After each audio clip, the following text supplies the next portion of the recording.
Y aquí despedimos a María, que hoy nos ha hablado de la trepanación ritual. En breve alcanzaremos las 3 de la mañana.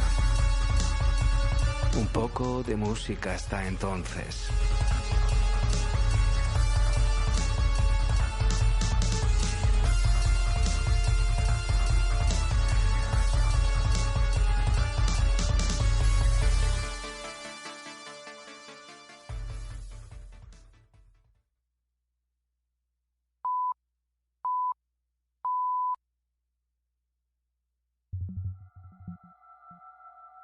Son las 3 de la mañana.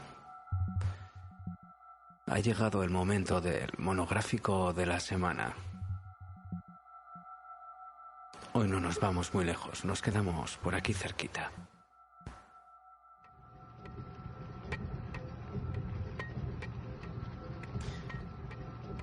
Hoy nos vamos a quedar, como he dicho, muy cerca de aquí, a unos pocos kilómetros de donde emitimos.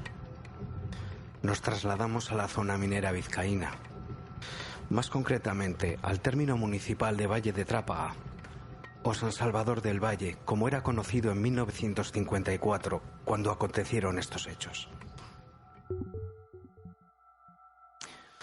El Valle, como comúnmente lo denominan los lugareños, es un pueblo dividido en dos zonas, una más baja, de tradición agrícola, y otra más alta, de tradición minera.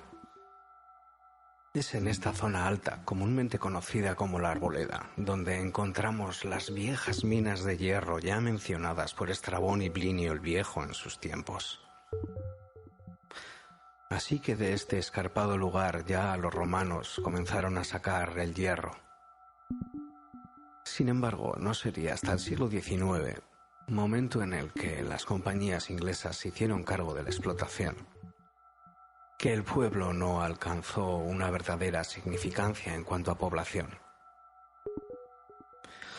Al abrigo de esta nueva industrialización, se fueron creando múltiples barriadas de obreros humildes que venían de todas partes de España a buscar un futuro. Así que como pequeños satélites emergieron múltiples barrios alrededor de estas minas de la Arboleda. Uno de estos barrios, uno realmente muy pequeño, uno que hoy en día está despoblado, Burzaco. Allí es donde ocurrieron los hechos que hoy os vamos a relatar.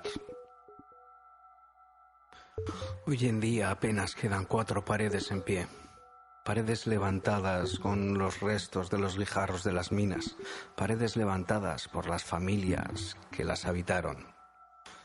Esas paredes, que parecen insignificantes, están comidas por los arbustos. Pero también son testigos mudos de una historia terrible, la historia de Jacinta, la endemoniada de Burzaco. Y para contar esta historia tenemos al otro lado de la línea telefónica a nuestro colaborador y amigo Arturo Valcárcel. Buenas noches, Arturo. Buenas noches, José Manuel. Me han contado que estás en tierras de Ávila buscando humanoides. Sí, pero poco puedo contarte, la verdad. Cuando vuelva ya te llevaré la historia al programa. Dice bien, contaremos con tu exclusiva entonces. Y bien, contamos contigo para hablar esta noche de la historia de Jacinta, que era conocida como la endemoniada de Burzaco. Una historia terrible, ¿verdad? Sí, una historia terrible, que ha pasado de boca en boca como una leyenda urbana durante mucho tiempo, y al final hemos podido documentar, ya que hemos conseguido contactar a través de una tercera persona con uno de los hijos de Jacinta. Sí, porque tengo entendido que los otros 2 hijos, María Encarnación, la hija mayor, y Ángel María, el pequeño, han rehusado realizar ningún tipo de declaración, ¿verdad?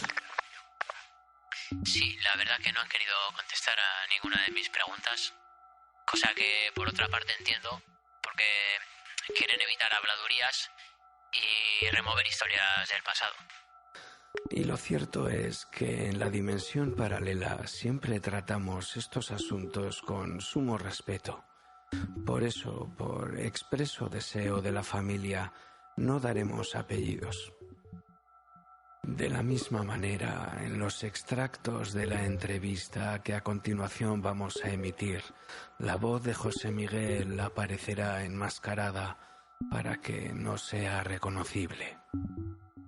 Sí, la verdad que José Miguel en ese sentido fue bastante tajante y me dejó claro que no quiere ser reconocido bajo ningún concepto. De hecho, pienso que ha podido crear un conflicto con sus hermanos, dado la amplitud de detalles con la que nos ha contado la historia José Miguel. Y sin más preámbulos, pasamos a contar la historia de Jacinta. Despedimos a nuestro colaborador Arturo hasta dentro de unos minutos. Nos reencontraremos con él en la charla coloquio.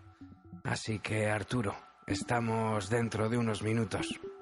Sí, aquí me quedaré disfrutando de la maestría con la que cuentas estas historias. Gracias, Arturo. Vamos allá con la historia de la endemoniada de Burzaco.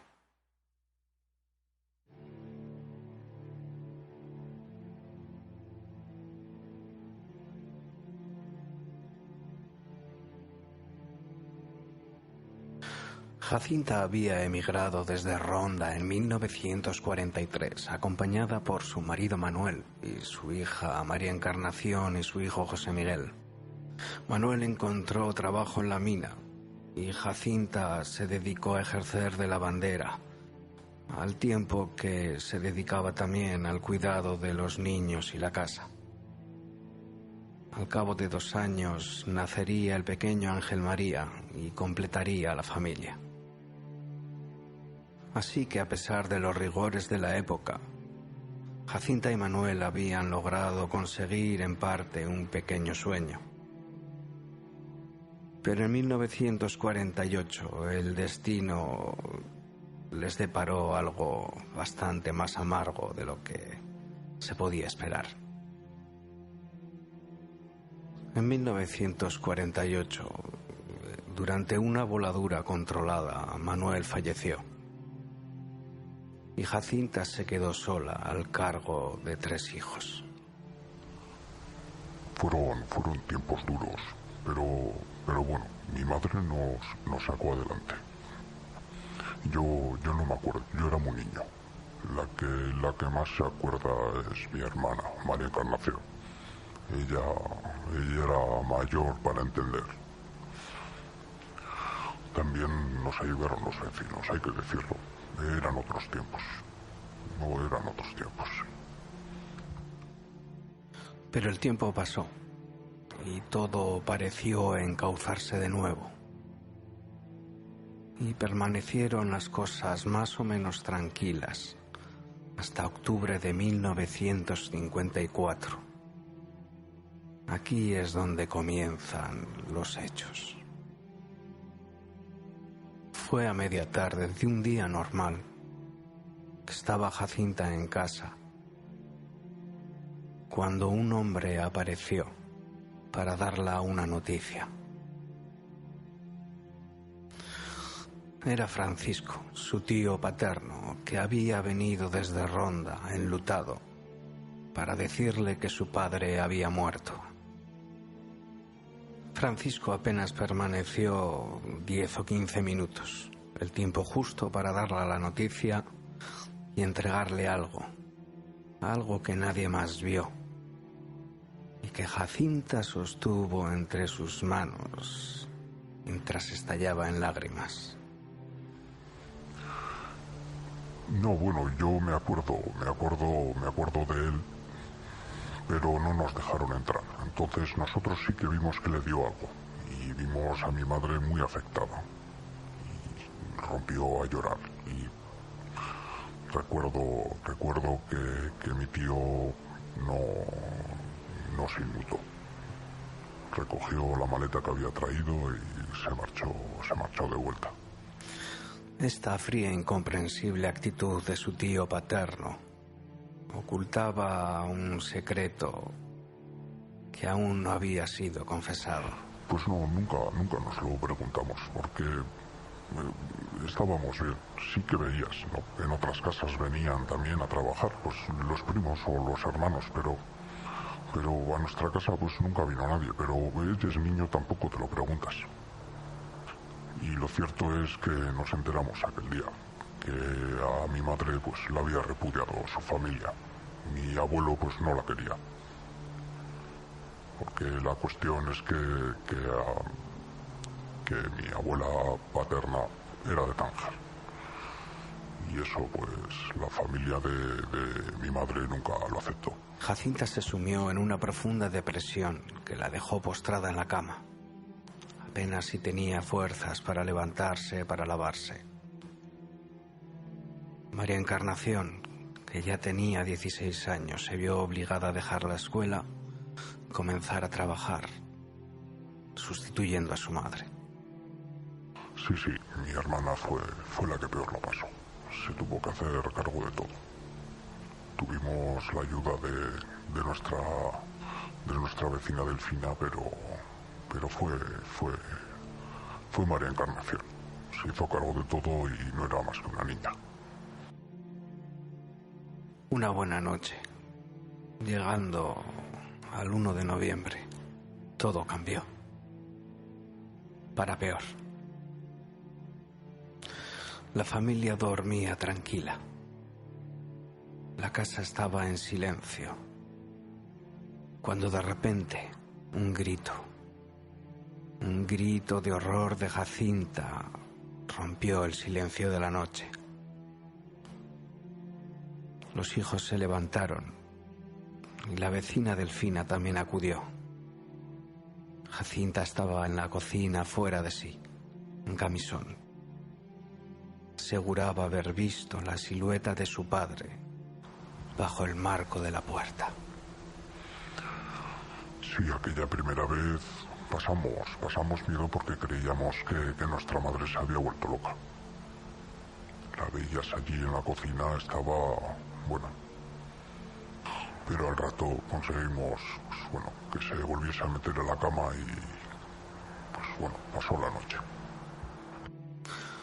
En los días posteriores, el estado de Jacinta pareció agravarse.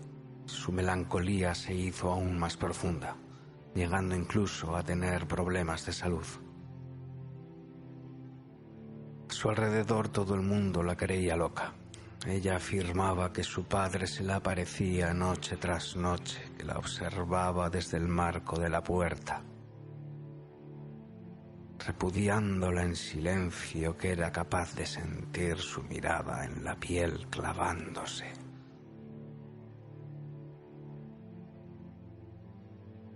Y fue así hasta que un par de semanas después hubo otro acontecimiento que le hizo cambiar la perspectiva, al menos a otro miembro de la familia.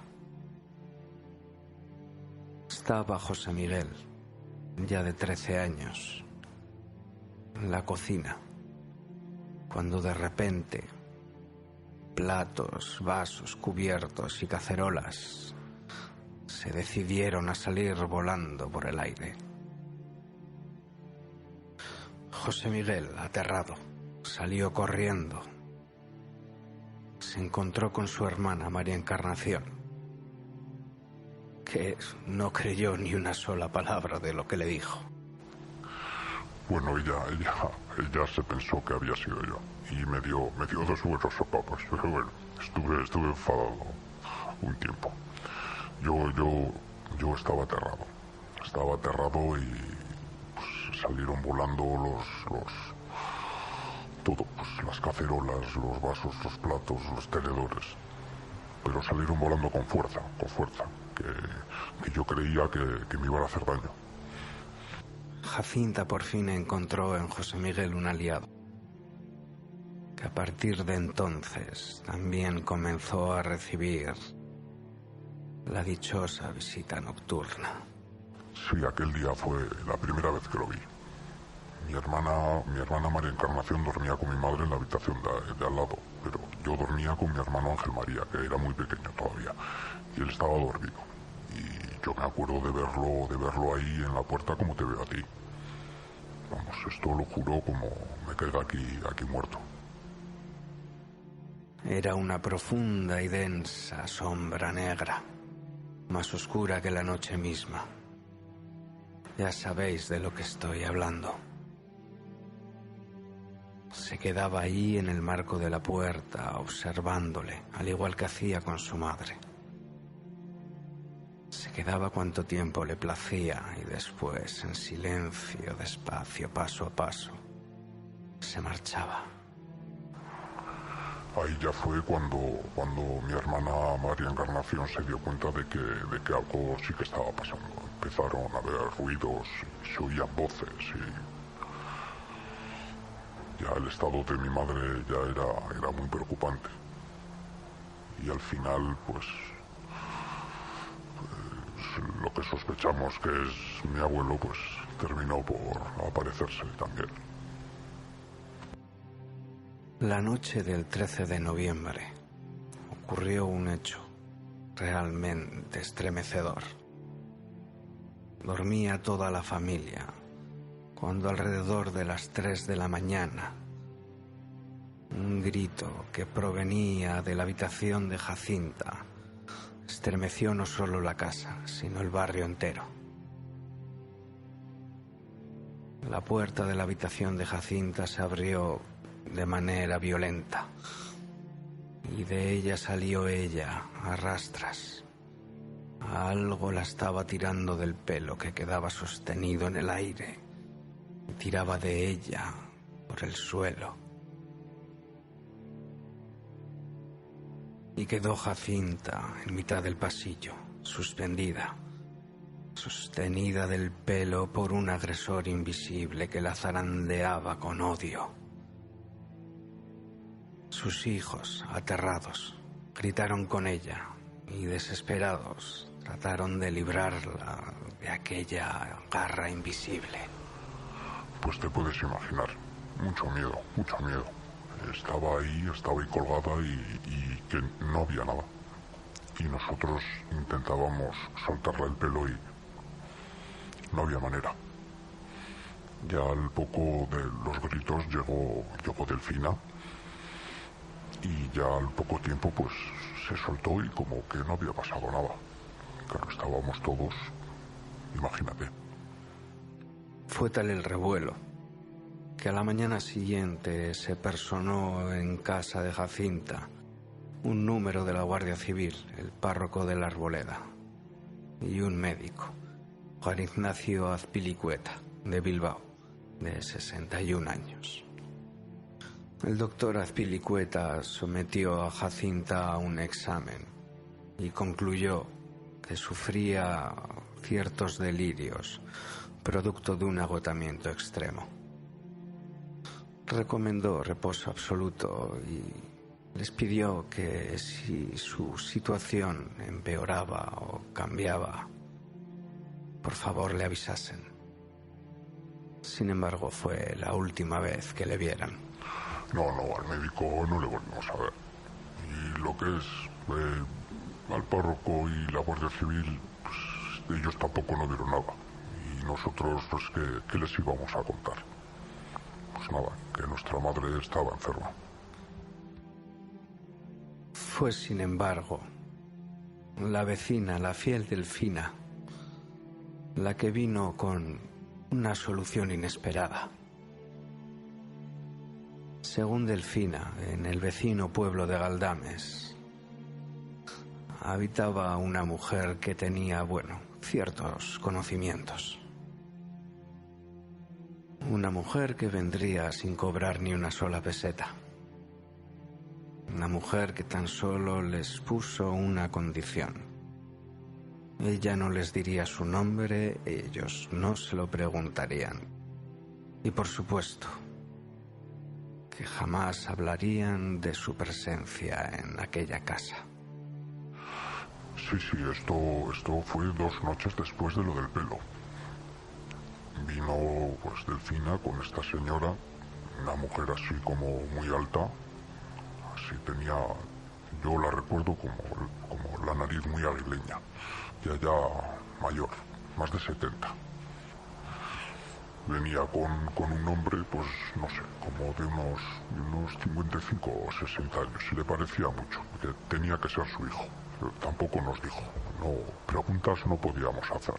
Aquella mujer les pidió que la acompañasen junto a Jacinta, que estaba postrada en la cama. Así que toda la familia se reunió en la habitación.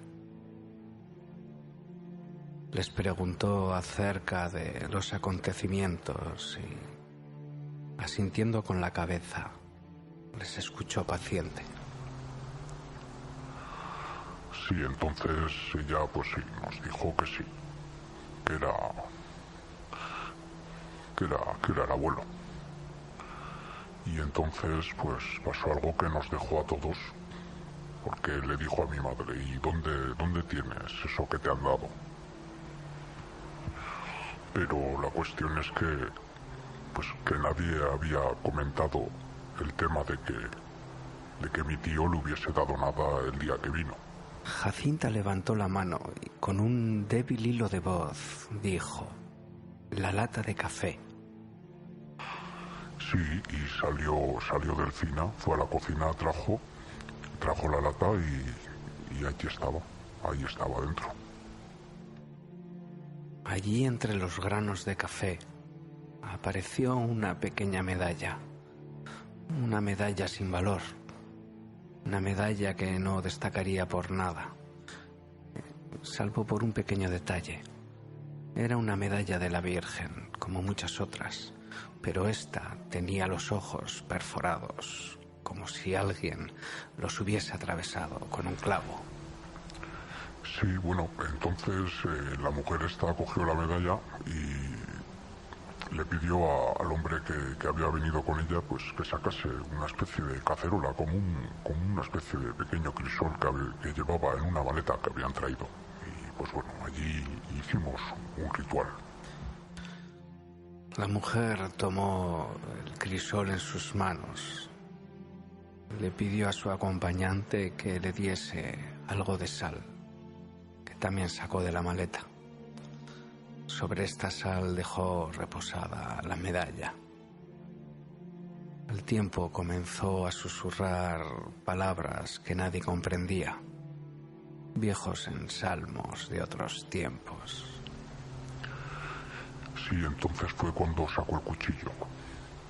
Nos dijo que esto, pues bueno, que más o menos pues que iba con todos y que todos teníamos que poner algo de nuestra sangre en el ritual. Así que uno tras otro rebanó todos los pulgares de la familia y todos derramaron su sangre sobre aquella medalla. Entonces la mujer aumentó el volumen de los salmos y algo ocurrió. Sí, entonces se presentó la silueta, la sombra esta. Mi abuelo estaba allí, estaba presente, le veíamos todos claramente, estaba en el pasillo, estaba en la oscuridad, pero bueno, se le veía, pues bueno, lo que te digo, como te veo a ti. La mujer ignoró a la sombra por completo, como si no existiese. Caminó a través de ella y ésta pareció desaparecer como una bruma, como si nunca hubiese existido. Todos la siguieron, estaban tan aterrados como excitados. La mujer puso el crisol al fuego y ante sus ojos vieron cómo la medalla poco a poco perdía su forma hasta quedar completamente derretida. Fue entonces cuando por última vez vieron a la sombra. Sí, esa ya fue la última vez, pero ya no la vimos dentro de casa, ya la vimos a través de la ventana, estaba en la calle, estaba fuera, pero como lejana, estaba como marchándose. Entonces la mujer pidió mantener una última conversación con Jacinta. Esta vez debía ser a puerta cerrada. La conversación fue larga, duró más de 1 hora. Tuvo a la familia en vilo afuera, con un ojo en la puerta de la habitación y otro en la ventana por si la sombra volvía. Entonces la puerta se abrió, la mujer salió, se llevó la medalla con ella y también la maldición. Bueno, o quizás no. Porque apenas una semana después llegaba una carta desde Ronda que traía, bueno, malas noticias.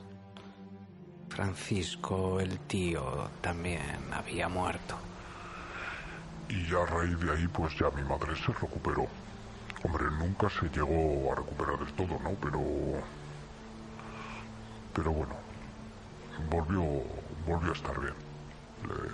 Le llevó un tiempo. Jacinta y sus hijos tuvieron que aprender a vivir con los rumores y la fama que acarrean este tipo de hechos. Pero sus vidas parecieron encauzarse de nuevo. Y bueno, pues la cuestión es que 10 años después, en el mismo aniversario, mi madre, que estaba perfectamente sana, pues murió de repente, en el aniversario, en el 10º. Así pasó. Y claro, pues las preguntas son muchas, porque siempre nos preguntaremos qué habló mi madre con aquella mujer y que si hubo ahí algún arreglo, que pues bueno, hubo un pago al de 10 años.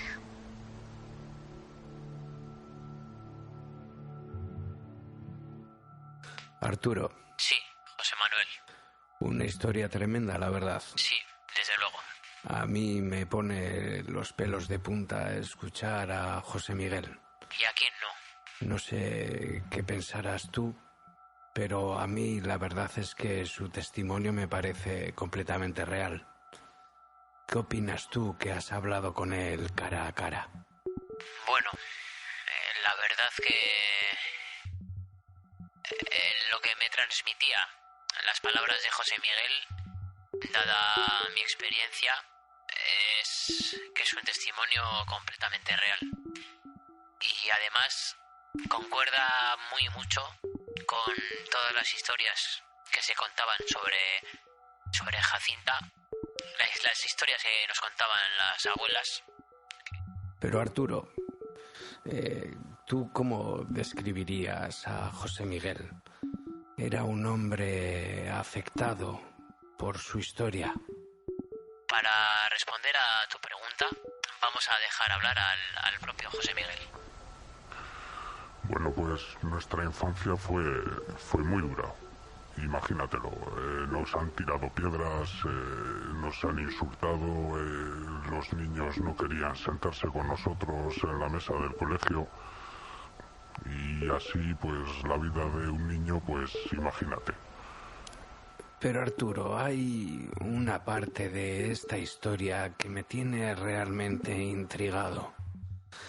Y es que habló Jacinta con aquella extraña mujer a solas y durante 1 hora en la habitación. En mi opinión, me inclino hacia la teoría del propio José Miguel. La única manera que tuvo Jacinta de liberarse de la maldición de su padre fue pagando con su propia vida. Sin duda esta parece la explicación más lógica, pero desde luego que este parece un pago excesivo, ¿verdad, Arturo? Desde luego que sí. Por último, hay una última cuestión que me gustaría abordar. ¿Cuál es, en tu opinión, Arturo, el significado de esa medalla con los ojos perforados? Hasta donde alcanzan mis conocimientos, diría que es un ritual de brujería santera. Y lo extraño de este caso es encontrar un ritual así en la España de los años 50, en pleno franquismo. Es entonces aquí, Arturo, donde tú pondrías el acento, en este extraño ritual santero fuera de lugar y tiempo. Sí, desde luego. Muy poco habitual y muy perseguido. Bueno, y aquí finalizamos nuestro monográfico de la semana. Despedimos también a nuestro colaborador Arturo Valcárcel. Bueno, Arturo, quedas emplazado para la semana que viene en este programa La Dimensión Paralela. Sí, José Manuel. Será un auténtico placer, como siempre, estar en tu programa. Y te traeré un pequeño avance sobre mi investigación sobre humanoides aquí en Ávila. Y será todo un placer analizar todos esos datos juntos, Arturo. Y me gustaría recordaros que en el monográfico de la semana que viene os hablaremos del extraño caso del desollador de Hiroshima. Todo un caso, os lo aseguro. Nos encontramos entonces la semana que viene en esta nuestra dimensión paralela. Atención, están ustedes abandonando la dimensión paralela. Cierren los ojos, relájense. En un instante retornaremos a la realidad cotidiana. Atención, estamos abandonando la dimensión paralela.